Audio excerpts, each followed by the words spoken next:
continuons dans la foulée de la première vidéo qui a tenté de répondre à la question de savoir si Jésus-Christ était venu exclusivement pour les Juifs, si sa mission était simplement réservée au peuple juif.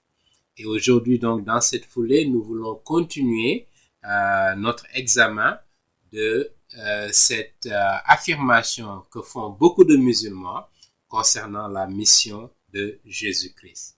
Les musulmans, en effet, se servent des passages de l'évangile de Matthieu au chapitre 10, versets 5 à 6 et au chapitre 15, verset 24, pour défendre leur idée que Jésus-Christ était venu en particulier pour les Juifs, alors que le prophète Mohammed, qui est le dernier prophète, a été envoyé à l'humanité entière. Et pour cela également, ils se servent d'un certain nombre de passages du Coran pour justifier leur position. Lisons d'abord les passages du Coran qui font référence à cela. Excusez-moi.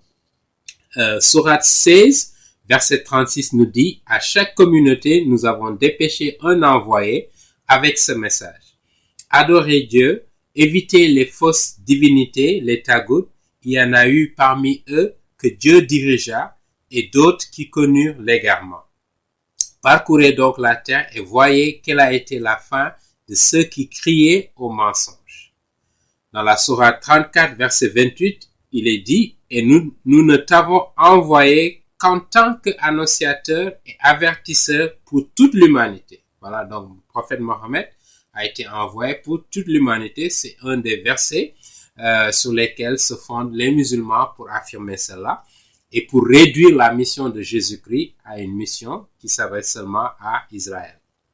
Mais la plupart des gens ne savent pas.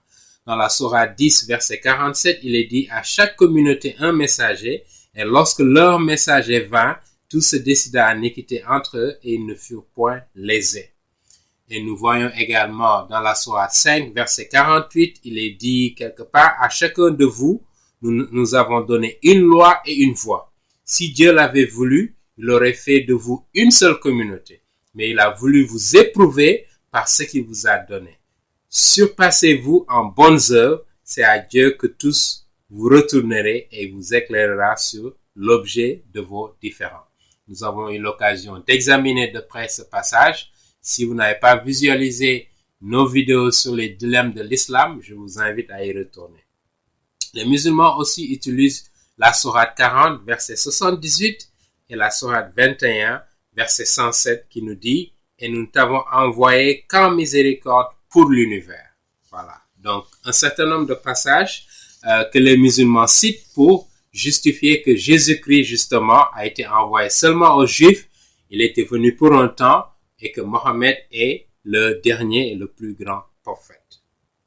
Aujourd'hui, nous voulons revenir sur le premier argument que nous avions énoncé dans la vidéo 1 de cette série consacrée à cette question de savoir si Jésus a été envoyé seulement aux Juifs ou bien à l'humanité entière. Et donc, nous voulons rappeler que Jésus-Christ, qui est l'éternel Fils de Dieu, qui a vécu avec Dieu le Père et Dieu l'Esprit Saint de toute éternité, ensemble, a reçu la mission de Dieu le Père, qui est égale par essence, je le rappelle, à Dieu le Fils et à Dieu l'Esprit Saint, mais en termes de hiérarchie, il est à la tête. Donc, il a donné instruction à Dieu le Fils de venir sur terre, de devenir un homme et de mourir pour les péchés, non seulement des Juifs, mais de l'humanité entière. Et donc, Jésus-Christ, lorsqu'il est venu sur terre, il avait l'obligation de respecter les instructions qui lui ont été données par Dieu le Père. D'accord? Et nous allons lire dans un certain nombre de passages du Nouveau Testament ces références justement à cela. Lisons donc dans l'évangile de Saint Luc au chapitre 18, versets 31 à 33.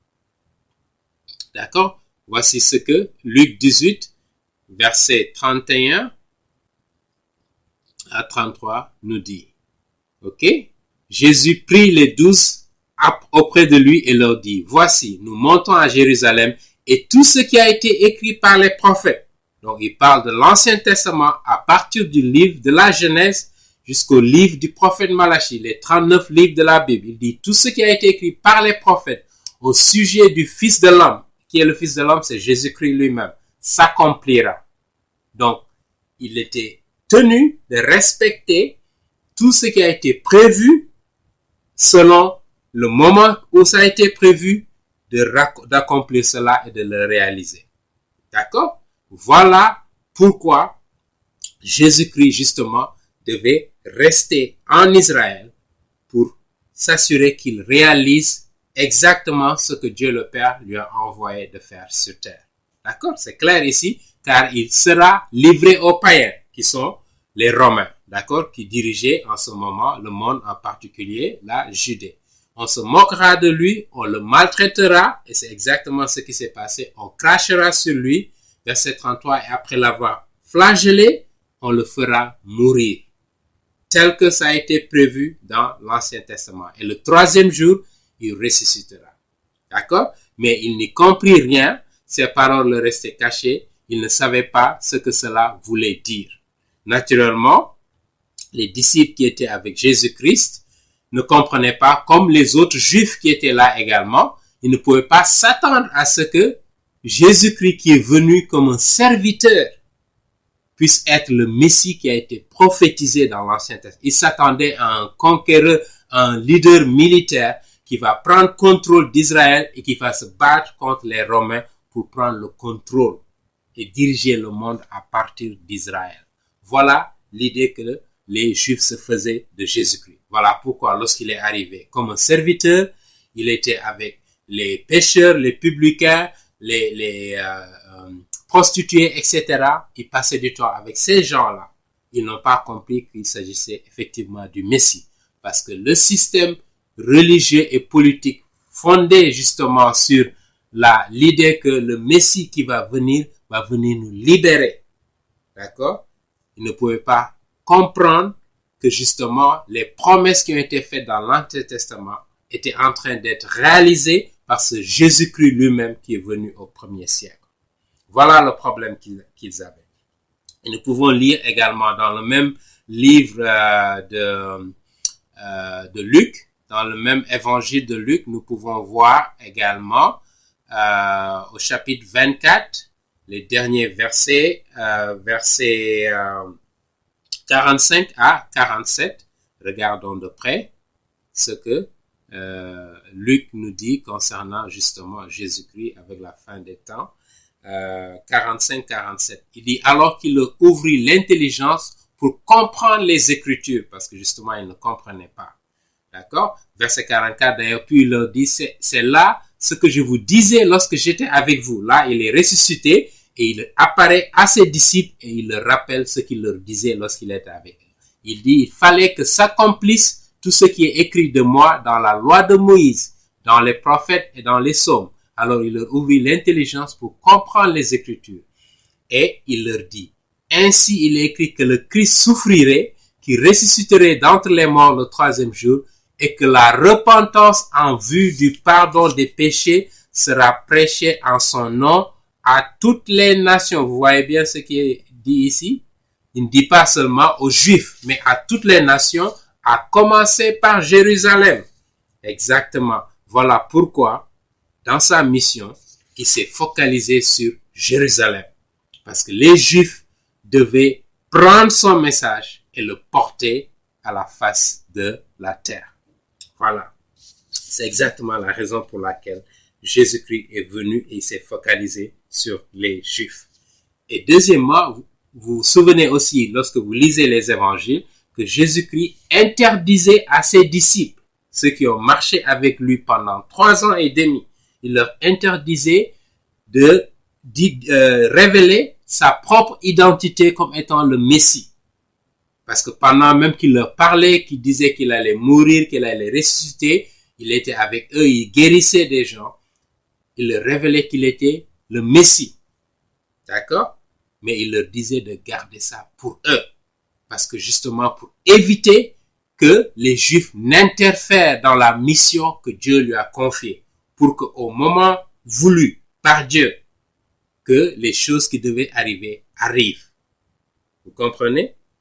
Voilà ce qu'il voulait nous dire. Regardons également la lettre de Saint Paul aux Romains au chapitre 15 pour voir également ce que cela nous dit concernant les Juifs et la mission que Jésus-Christ avait avec les Juifs. D'accord? Donc, la lettre aux Romains, chapitre 15, verset 8.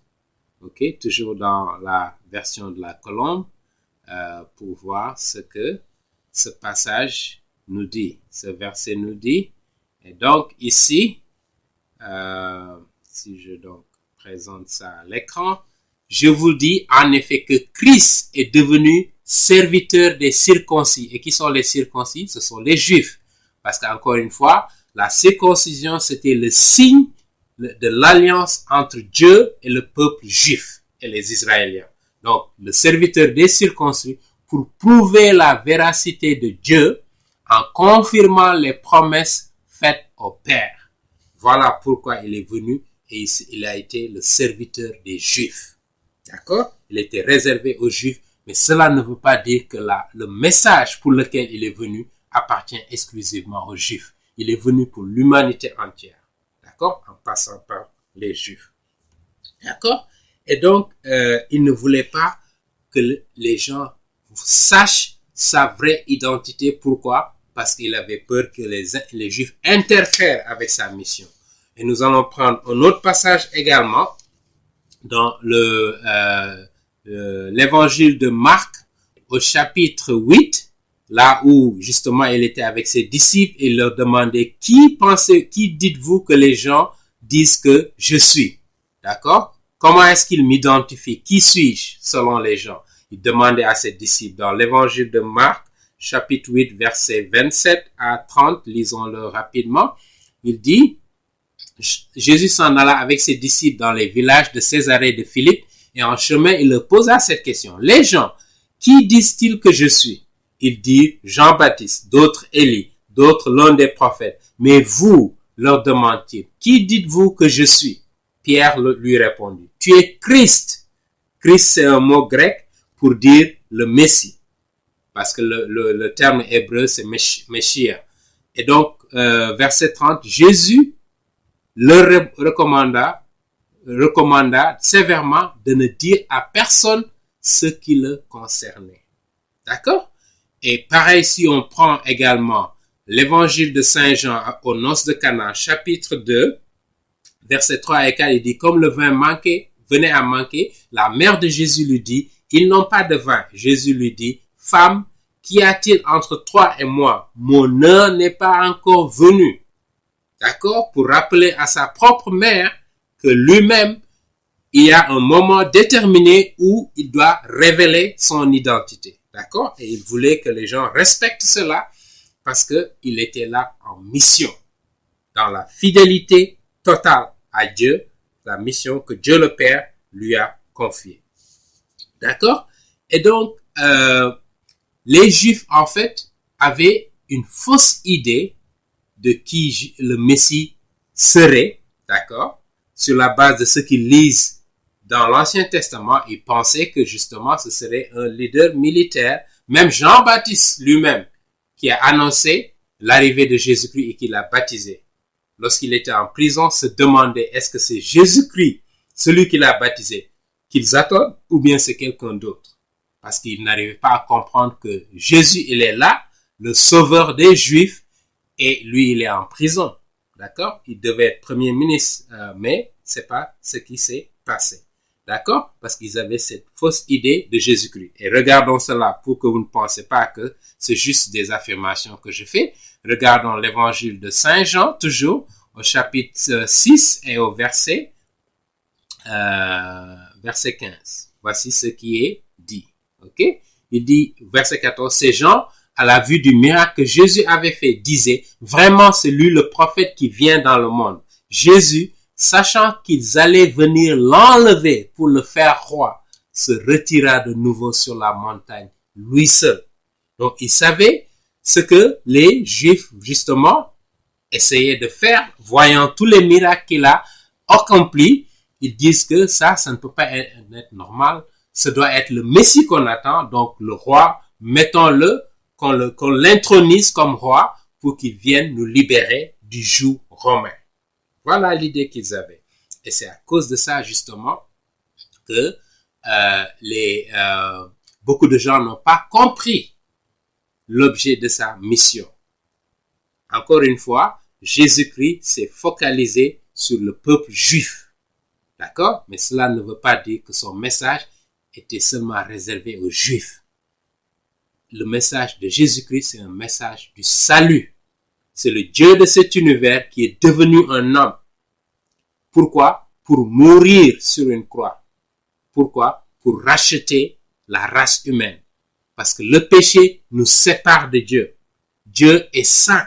Dieu ne peut pas côtoyer le péché. Et voilà pourquoi, pour nous libérer de ce péché, il est venu mourir à notre place. Et il nous demande à notre tour, si nous voulons avoir cette vie éternelle avec lui, si nous voulons être rachetés, si nous voulons être restaurés dans la relation originelle qu'il avait avec Adam lorsqu'il l'a créé, il nous faut nous repentir et nous tourner vers Jésus-Christ et croire en sa mort et sa résurrection. Voilà, je m'arrête là et nous reviendrons sur un autre argument qui montre que Jésus-Christ n'est pas venu seulement pour les Juifs, mais il est venu pour l'ensemble de l'humanité. Merci de votre attention.